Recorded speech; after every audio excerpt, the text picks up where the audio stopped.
हमें तो पढ़ने भी नहीं दिया जा रहा यार, रोजगार भी नहीं खाने दिया जा रहा, धरना तक करने नहीं दिया जा रहा, जो कि डेमोक्रेसी कहती है। फिर हम किस दौर की बात कर रहे हैं? आपने कितने लोगों को राजनीति ऐसे करते देखा है? मुझे तो नहीं पता।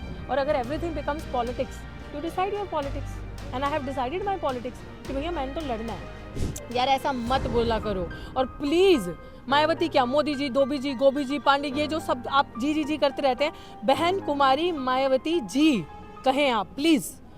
मतलब हमारे लिए I can not here Mayawati, ये बड़ा अच्छा इल्जाम लगाया है भाई। कुछ तो लोग कहेंगे, लोगों का काम है कहना। हमने देखना भैया आकर बड़ी बड़ी बातें करने वाले पार्टी, युवाओं की बात करने वाले, दलितों के अधिकार की बात करने वाले, ओबीसी आरक्षण की बात करने वाले, क्या सच में ज़मीन पे हमारे साथ हैं? जो दिक्कतें 194 दिन से हम झेल रहे हैं उसके साथ हैं। इसीलिए हमने ये निर्णय लिया कि जब हम पे FIR हुई पकोड़े बेचने पे, जो मोदी जी ने मारा था एक जुमला कि पकोड़े बेचो रोजगार है, उसके ऊपर जो हम पे FIR हो जाती है तो हमें किसी का तो सपोर्ट चाहिए ना। हम आएंगे ना लोगों को देखने के, लोग सिर्फ हमसे ड्रामा ही करते हैं, ये वाकई में हमारे साथ है। हम लोग इनके ऑफिस के बाहर आए थे देखने के लिए कि इनको पकोड़े खिलाएंगे कि ये हालत है युवाओं की, दलितों की, आदिवासी पिछड़ों की। मैं ग्लैड हूँ इस बात की, आई एम रियली ग्रेटफुल। इन्होंने अपने दफ्तर के दरवाजे हमारे लिए खोल दिए। इन्होंने कहा कि आप महिला दिवस पे बाहर नहीं खड़े रहेंगे, आप, हमें लगा हम बाहर लगाएंगे। इन्होंने कहा कि आप अंदर आके लगाएं। तो इस चीज़ की हमें बहुत अच्छा लगा। हमें तो लगा था डंडे मार के भगा देंगे, आएंगे भी नहीं, बट पकोड़े खाए पैसों से खरीद कर, पैसे भी दिए। और ये एक ही विपक्षी, क्योंकि ये भारत की विपक्ष की नंबर 1 पार्टी है, इसके बाद जितने विपक्षी दल हैं, जितने भी विपक्ष, सबके बाद बाहर जाया जाएगा। आज हो सकता है अभी हम यहाँ से निकल के द्रौपदी मुर्मू जी के पास जाएं, उसके बाद जो बड़े बड़े ठाके देने वाली, सिलेंडर पे छाती पीटने वाली महिलाओं के हक अधिकार के लिए लड़ने वाली, अपने आप को बताने वाली कि मैं ये करती हूँ वो करती हूँ, जिसका इतिहास आप रोहित वेमुला से समझ सकते हो, उसके आवाज़ के बाहर भी जाया जाएगा और देखा जाएगा कि वो हमारे बेरोजगारी के पकौड़े खरीद के खाती है, ये जो जुमले फेंके हैं तो उसको पिलाया जाए। आरोप लगाया जा रहा है कि आप ही के समाज की बेटी अर्चना गौतम को धक्के मार के निकाल दिया गया कांग्रेस हेडक्वार्टर, दरवाजे बंद कर दिए गए और आज आप उसके समाज के अपमान को भुला करके सम्मान पा रहे हो। नहीं, ऐसा कुछ भी नहीं है। अर्चना मेरी बहुत अच्छी दोस्त है, हम एक साथ हैं। वो मेरे पास भी आए थे जब ये हुआ था और मुझे लगता है कि हर एक इंसान इतना सक्षम है। इस लड़ाई ने आपको 194 दिन में ये बता दिया कि अपने लिए लड़ने के लिए, क्योंकि अगर आप अपने लिए नहीं लड़ोगे तो कोई आपके लिए नहीं लड़ेगा। और ये मेरी संवेदनाएं हमेशा उनके साथ हैं। और ये नहीं होता कि अगर इसको किसी ने कुछ कहा तो इसके लिए इसका दायित्व सबसे पहले बनता है कि अपने लिए लड़ाई लड़ना और अधिकार की आवाज़ उठाना। अगर आपको किसी इंसान ने कुछ कहा, आप उसके खिलाफ लड़े, पर्चे करें, हम बिल्कुल तरीके से आपके साथ हैं। बट ये तो बनाने वाली बात है कि आप उसी के बीच में आगे, भैया मैं तो विपक्ष के यहाँ आई हूँ और विपक्ष अभी अरविंद, कल को किसी को आम आदमी पार्टी से भी प्रॉब्लम हो सकती है, मैं वहाँ पे जाऊँगी। अभी मैं बहुजन समाज पार्टी के दफ्तर के बाहर भी जाऊँगी, क्योंकि हमारी सुप्रीमो, हमारी सबसे बड़ा नारीवाद का चेहरा, हमारी सुपर हीरो बहन कुमारी मायावती जी, उनके पास भी जाएंगे, उनको भी पकौड़े खिलाने। वो तो हर दुख सुख में हमारे साथ हैं, उनको दिखाने के लिए कि देखो आपके बच्चों का क्या हाल है। आपका इस्तेमाल तो ना कर लो। मेरा कोई इस्तेमाल नहीं कर सकता। 194 दिन से इस्तेमाल करना होता तो कर लेता। हम ड्रामा एक दिन होता है, धोखा एक दिन होता है। 194 दिन की लड़ाई, अपनी माँ बहन बेटी को बिठा के देखो सड़क पे, आपको पता चले, भूखे प्यासे, बारिश में, धूप में। आप सब तो साथी हो, आप सबने तो देखा हमारा संघर्ष, हम कैसे बैठे थे। मैं मायावती एक्टिवली है, सामने नहीं आ रही। यार ऐसा मत बोला करो। और प्लीज मायावती क्या, मोदी जी, धोबी जी, गोभी जी, पांडे, ये जो सब आप जी जी जी करते रहते हैं, बहन कुमारी मायावती जी कहें आप प्लीज। मतलब हमारे लिए I can not here Mayawati.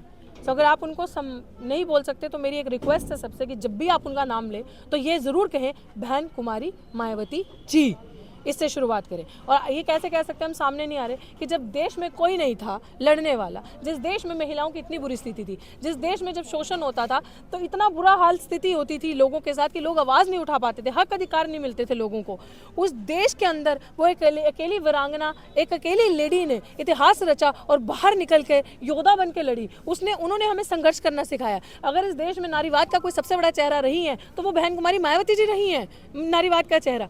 हम ये नहीं कह सकते वो बाहर नहीं आ रही। बहुत एक एज इशू होता है, हेल्थ इश्यूज होते हैं, और वो एक स्मार्ट, इंटेलेक्चुअल, इंटेलिजेंट लेडी है, उनको पता होगा कि टाइम बाय टाइम क्या करना है।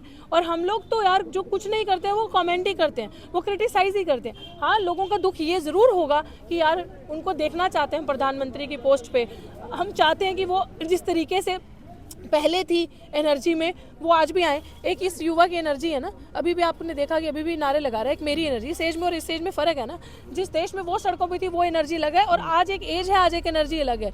तो है ना हम उनकी आवाज़, हम लोग है ना। आप लोग जिन महापुरुषों को मानती हैं वो तो इन्हें सांपनाथ नागनाथ बताते हैं, तो आपको क्यों उम्मीद है इनसे? कौन बता रहे सांपनाथ नागनाथ? मान्यवर साहब कहते थे ये सांपनाथ एक नागनाथ है। देखिए, टाइम एंड स्पेस के हिसाब से चीज़ें बदलती हैं, परिस्थितियों के हिसाब से चीज़ें बदलती हैं। आप जिस टाइम की बात कर रहे हो उस टाइम पे मान्यवर कांजीराम जी ने स्ट्रगल जो किया था, पैदल धूप में चल के, नंगे पाँव सड़कों पे, साइकिल पे चल के किया था।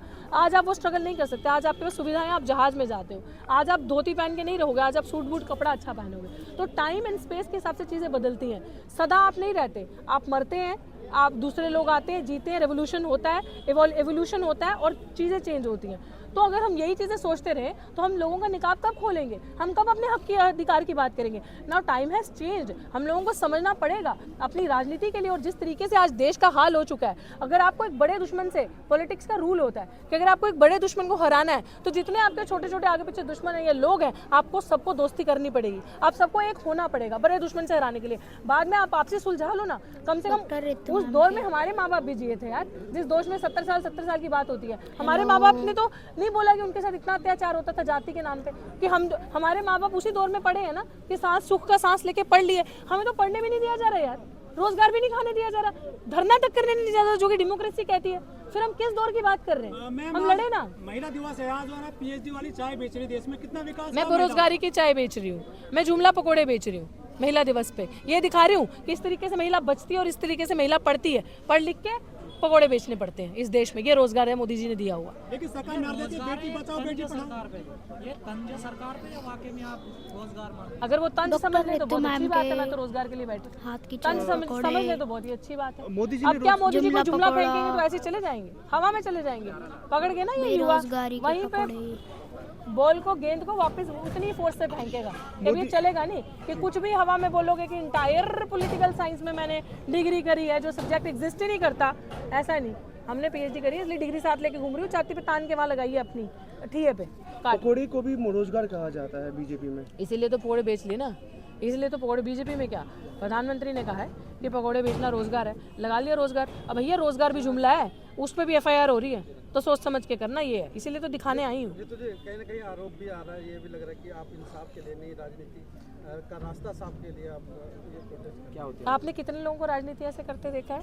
मुझे तो नहीं पता। और अगर everything becomes politics, you decide your politics and I have decided my politics कि भैया मैंने तो लड़ना है, मैंने मरना नहीं है, मैंने हारना नहीं है, मैंने ये ट्रेंड ब्रेक करना है इंस्टीट्यूशनल मर्डर का। उन्हीं के बच्चे राजनीति करेंगे, उन्हीं के बच्चे अच्छी अच्छी कुर्सियों पे बैठेंगे। हैं, नेता का पेटा पड़े विदेश में, हम लोग खाएं सड़क पे धक्के। 194 दिन राजनीति होती है, 194 दिन से बिठाएं। मैं बार बार बोलूँ ना, बोले इनकी माँ बहन बेटी को बैठे संघर्ष करने के लिए सड़क पे, तब तो AC के कमरों से बाहर नहीं निकलोगे। तब तो oh so dirty, that there is so much dust in the environment and atmosphere, बहुत गंदा है, खराब है। तब तो आपके स्टाइल नहीं खत्म होंगे। हम लोगों ने धूल मिट्टी गर्मी सर्दी सब झेली। दिखावा एक दिन का होता है, 2 दिन का, 1 हफ्ते का, 1 महीने का, 6 महीने का दिखावा नहीं होता भाई साहब। संघर्ष के लिए बैठे हैं, और वो टाइम और था, आज टाइम बदला। हमने अपना संघर्ष का तरीका बदला। कल को हमारे वहाँ लोग आते थे, उन्होंने हमारी ज़मीन छीन ली, प्रोटेस्ट करने का जरिया छीन लिया। हमने अपने प्रोटेस्ट करने का तरीका बदल लिया। तुम नहीं आओगे तो हम आएंगे, हम तो सबको एक्सपोज करेंगे। देखें तो सही कितना दम है सब में। देश में MBA वाले चाय वाले हो गए हैं, या बीटेक पानी पूरी वाली हो गई हैं, थार से आती हैं, वो पानी पूरी निकालती हैं, आप ठेला चला के ले जाती हैं पैदल। भैया यही है, दलितों के बच्चों के पास कहाँ थार है, कहाँ BMW है। अगर वो आते हैं अच्छी बात, उन्होंने मेहनत करी है, कमाई करी है, इतना कमा के बैठे हैं। हम लोग तो ऐसे ही पैदल जा के कमाएंगे, खाएंगे रोजगार।